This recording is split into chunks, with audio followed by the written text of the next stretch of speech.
Welcome to the Lucidess podcast, where I explore everything because I believe, oh no, I don't even believe it anymore. I just know that everything is connected to everything else. And also because there is such incredible potential within each of us, infinite potential. And by exploring all things, I find that I'm able to pull away the layers that have clouded my perception, my understanding, my beliefs, my gifts, my abilities. So I just returned from another 10-day silent meditation in the Vipassana tradition with Goenka. If you're interested, you can look at the website dhamma.org, DHAMMA.org, dhamma.org. And if you're worried I could never afford anything like that, well, it's completely free. So there's that. You do have to find the time, and that's a real challenge as well. But maybe you're interested. What do I want to share? It was funny because of all the things, if you can imagine, sitting with your eyes closed for many hours, day after day after day after day, there's a lot of stories to tell. And so there were many times when I was like, oh, it'd be great to share this story, and then of course I'd be like, okay, back to meditation. This is not the time to be crafting podcasts. But as I think back on all the things that I could share, I'd like to distill it down to 3. I just made up that number. And I'm not even sure which 3 I'm going to choose. But I think 3 is enough. And I'm trying to, of course, the personal aspect of my experience is so tantalizing, and I want to share that. But I think what's most helpful is a little bit more, a little less about the tree, a little bit more about the forest, right? Because I think we can't always understand someone else's trees, but we do understand a forest. So one of the big takeaways for me this time was realizing that I was, in the last many, I think I don't know how many I've done. I'm around a dozen. So, meaning I've done enough to have a base to compare to the differences. So the other ones I've done, I could see myself reacting to the sensations in the body and understanding how the mind was influencing, that type of thing. This was different because I had a deeper awareness or I would say a more a sharpened awareness. And I was able to watch the changes of the sensations more closely. And I realized I was actually reacting to the change of sensation. That as sensations would change from one to the next, I was reacting to the change. I was reacting to the fact that I knew once I can become familiar with a certain sensation in the body, let's say there's something in my hip that's painful. And when I can take some time to become familiar with it, investigate it, dissect it with my awareness, blah, blah, blah, I begin to be like, okay with it. Like it, okay, yeah, this is what this is.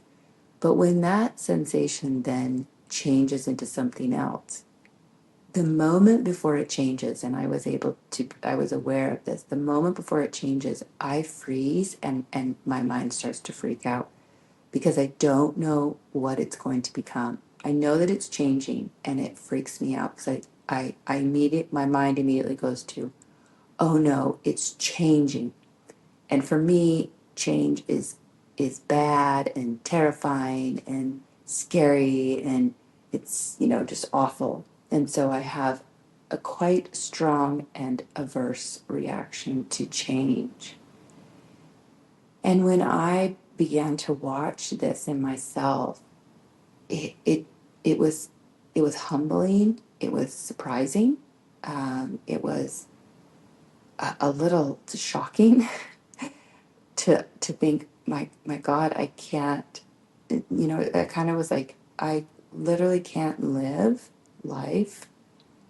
I'm alive, but I can't live life if I have such severe and strong reactions to change. Because what is life, right? Change. We all know that.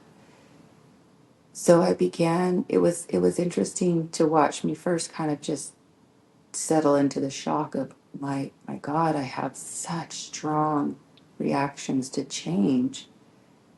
And then just feeling very humbled, like how would I even begin to work with this aspect of my mind that's so chronically, you know, averse to change. And then everything sort of softened a little bit. And I realized I'm not the only one. Well, I assume. I haven't chatted with many people, but from what I can see in life, a lot of us have this. Um, that change is hard and it's scary, and sometimes change is, it goes kind of worse before it goes better. Or, I mean, it's just always change. So I spent most of the 10 days sitting with, particularly intense sensations that were constantly changing, constantly changing. So, whereas many people that do this meditation, they have like a static chronic pain somewhere. Um, and it just never changes. Mine was very different because mine was constantly changing. It was morphing from one type of unpleasant sensation to another type of unpleasant sensation to another type. I mean, it was very, I have to say, the mind and body are very creative. Like I've just never known so many bizarre and quite unpleasant sensations just changing and changing. And so I spent however many hours, which if I told you the hours, how many hours in 10 days, but then if you think of all the minutes in those hours, that makes it even bigger. But then if you think of all the seconds, because we're down to the seconds, I'm aware of every second of what's going on. And I didn't have the luxury of fantasizing or getting lost in daydreams during this Vipassana sit because things were so intense. So we're down to like seconds. Like how many seconds are in those minutes or in those hours did I sit and watch these sensations change and change and change? So that's the first takeaway, and possibly the biggest one is just recognizing my mental habit to change and how it is very strong, and it is leaning pretty hard toward the negative. Like it's going, whatever's about to happen is going to be bad.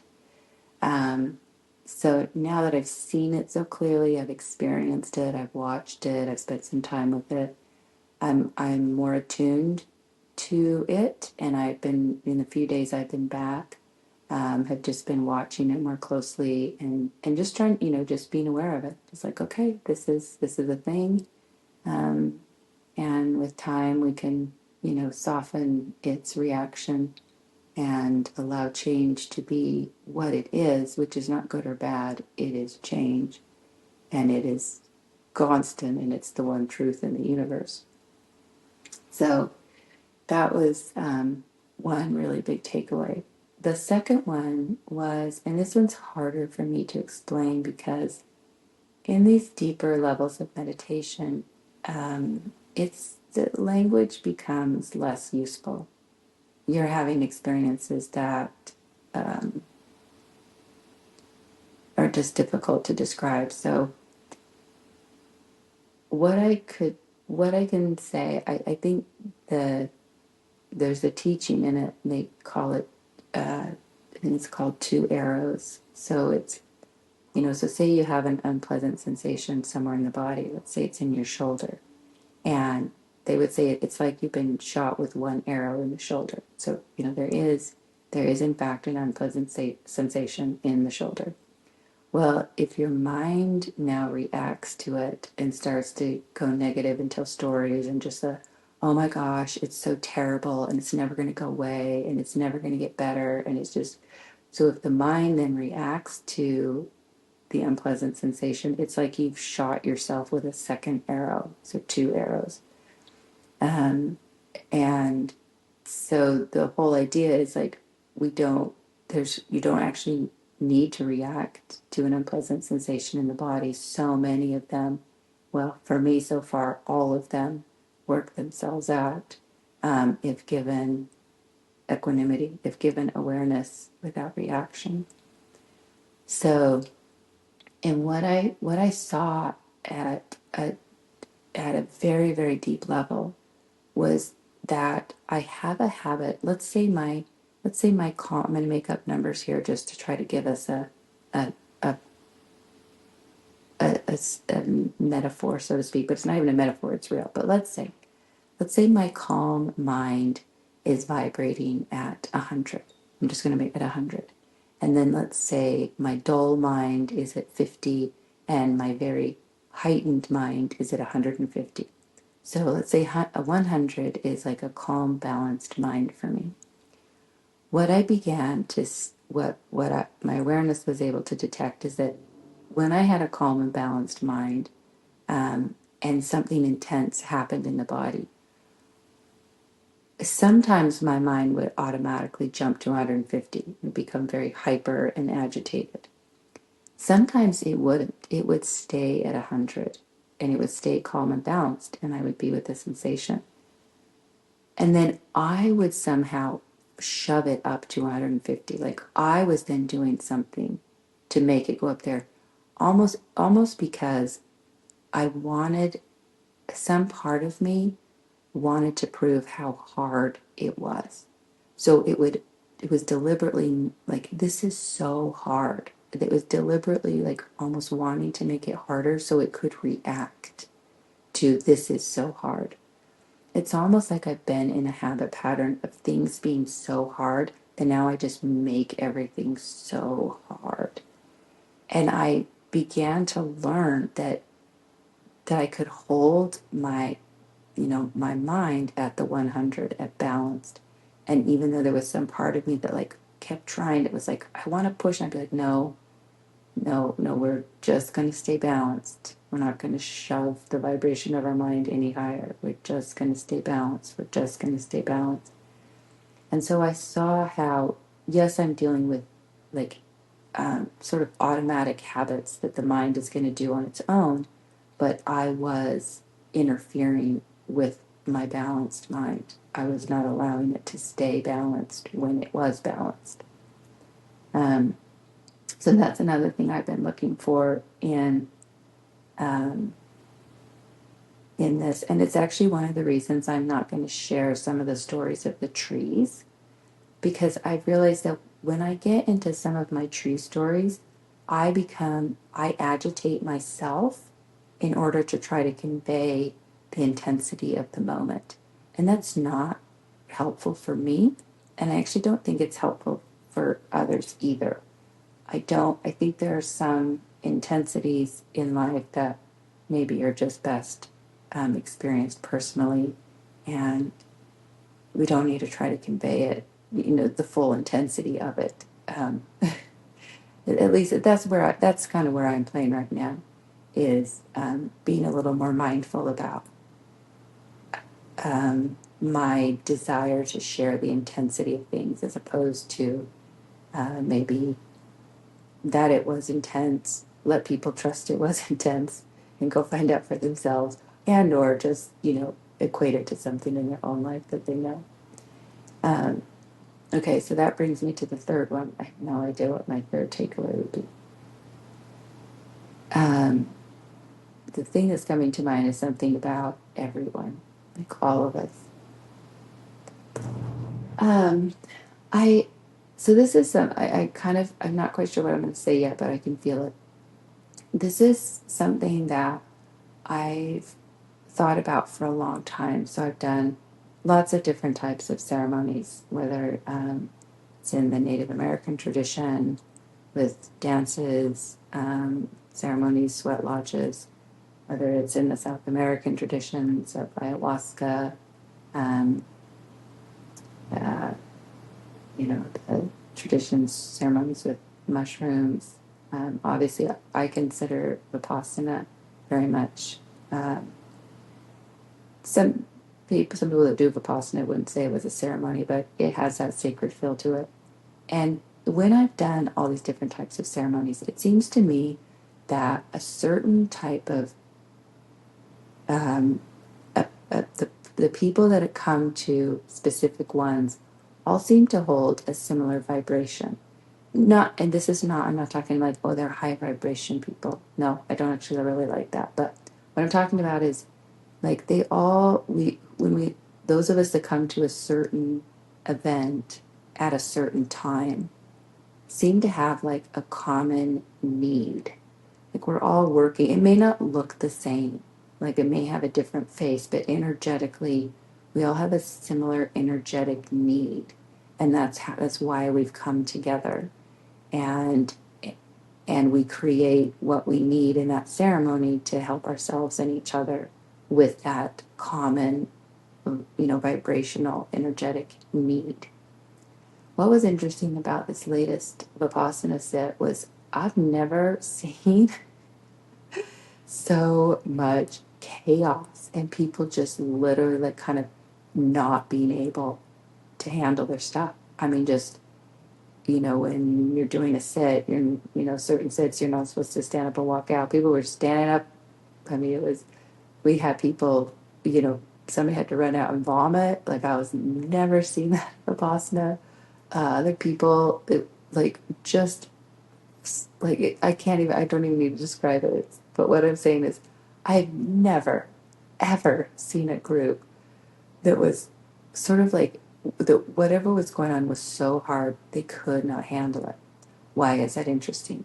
Because what was going on with me, I couldn't handle.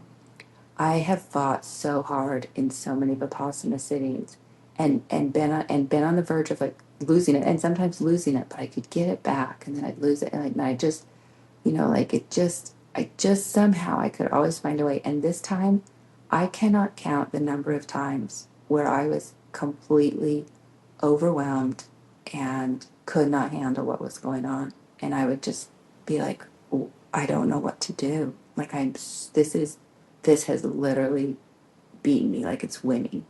What? Like I cannot. It's too big. It's too much. And it wasn't even, sometimes I wasn't even freaking out. It was literally just like, this is so much bigger than me. I don't even, like the idea of trying to take one breath through my nostrils was, I couldn't even like do it. Like it was that, I don't know how else to explain it. And it seemed to me like everybody else was having their own, in their own way, their similar experience where it was just so big and so hard. So I talked to the course manager after, both the male and the female managers after, and just said, hey, like you guys did a great job, like taking care of us, and it seemed like there was a lot going on, and they just both laughed. They said, my gosh, I've never seen anything like it. We started making the joke. It's like there were 10 full moons in a row or something. Like everybody was having their big full moon, and there was a pregnant woman on the course, and they were like, oh my gosh, we're going to have to, any day now, we'll probably have to deliver the baby because that's just the way this course is going.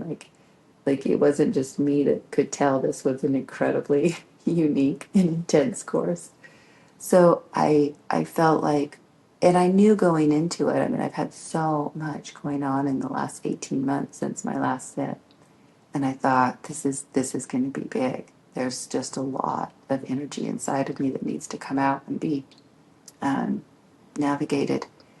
And it seemed like the other people that were there had very, very similar experiences. The people I talked to afterwards mentioned that as well. Like it was beyond, just beyond words. So that's the other thing is, the third thing is just beginning to maybe understand that the synchronicity of life, the the the the push and pull of energies, the swirling and whirling and weaving about of our lives are so much about us coming together, um, to do, the the common work of to do or to be in the commonality of our energies, um, whatever those are. And just to recognize that someone's story may be different than yours, but you're both sort of tangled in the same web. Um, there's probably a deeper commonality, even though there are differences on the surface. And to trust them with that. So, um, so there was something I feel like I've been really battling with for pretty strong for maybe 4 or 5 years, and I felt it in my body, and it was like this intense,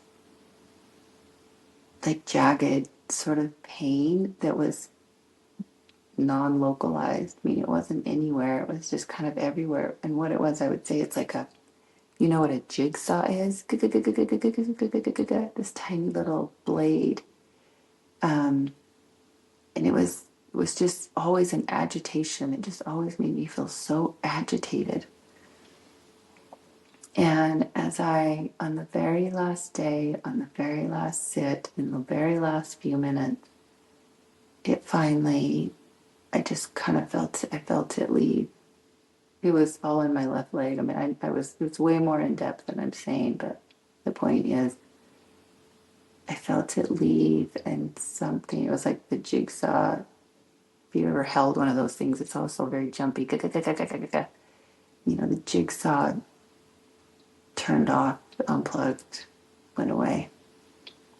And there was just such a stillness and a quiet and peace that I have not felt in years. And like the word home comes to mind, and it's so good to be home. And also coming back home to my home has really been a sweet reunion for me to be home in my body, to be home in my home. Yeah.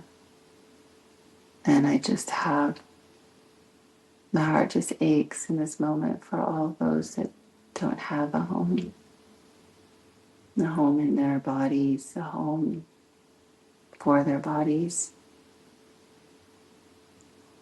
Yeah. I don't take it lightly. It's pretty precious. I think it's more rare than we think that someone feels home in their body and home in their home. So we're coming up on the holiday season. I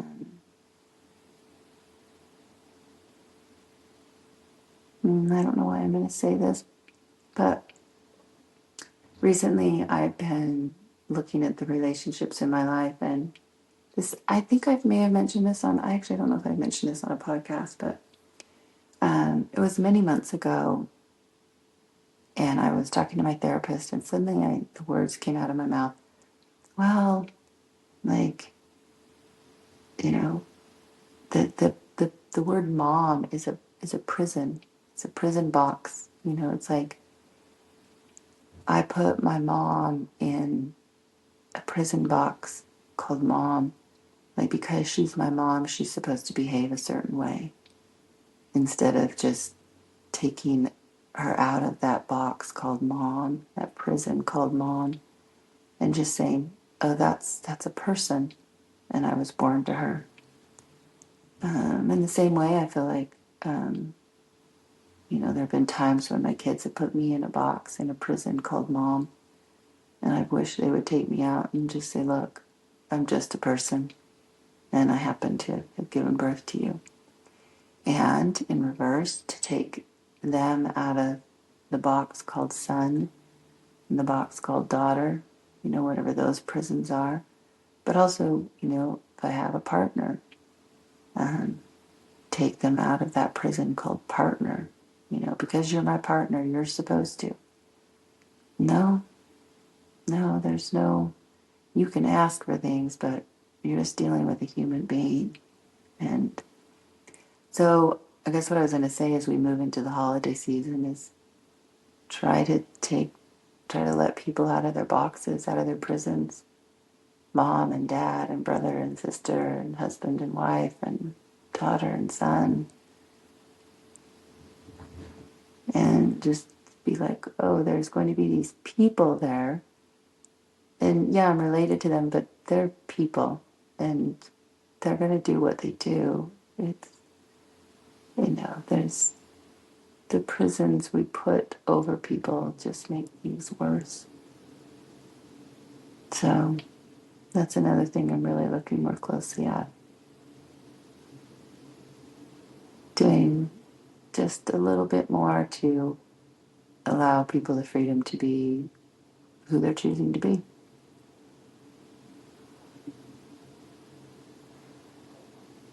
And, be responsible for me being the person I'm choosing to be.